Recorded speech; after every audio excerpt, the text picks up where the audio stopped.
would you do if I asked you to take out a pen and a piece of paper and told you we were going to have a test? How many of you would be apprehensive? Is it because you're not prepared? My name is Laken and I'm going to give you a few tips for preparing for and taking a test. Studying should start well in advance. You always want to make sure you read the syllabus for each class and mark down important test dates. Your notes should be well organized because they make for a great study guide. Do you ever find yourself zoning out in a lecture? Some professors allows you to use recorders so you can listen to the lecture over and over again. Homework, whether it's for a grade or not, is very beneficial. As a college student, you need to learn how to manage your time, and school should be a top priority and treated as a job. So from 8 to 5, you should do stuff that would prepare you for your other studies. Strategies for taking a test would include taking some practice tests. You always want to make sure you know how the atmosphere of the test is going to be like.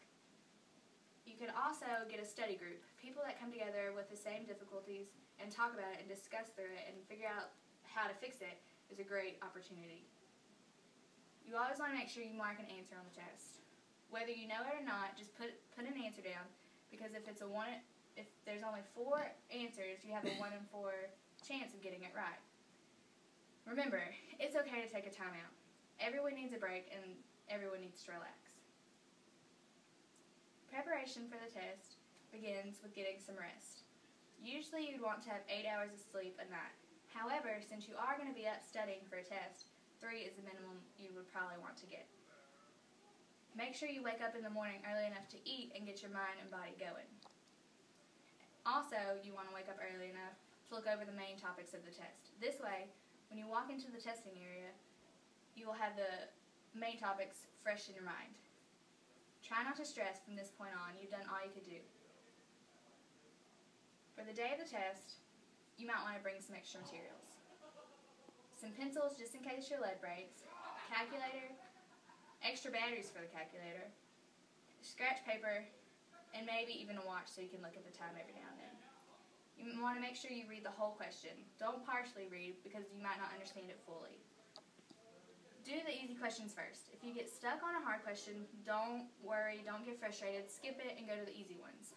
Numerous studies reveal that optimistic people generally function more effectively and are physically and mentally more prepared than pessimistic people. Elimination of answers also works if there are difficult questions. Usually 1 or 2 answers don't really go with what the question is asking, so you can just mark those out and get them out of the way. Don't panic when others finish first. It's okay. Everyone does work at their own pace, and you just be confident in yourself. If you have enough time when the test is over, you want to make sure you look over and make sure you didn't miss any questions or get off track anywhere.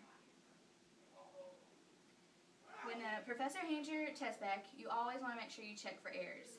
If there is a mistake in grading, just simply raise your hand and tell him about it. Everyone is human and we do make mistakes. Ask questions.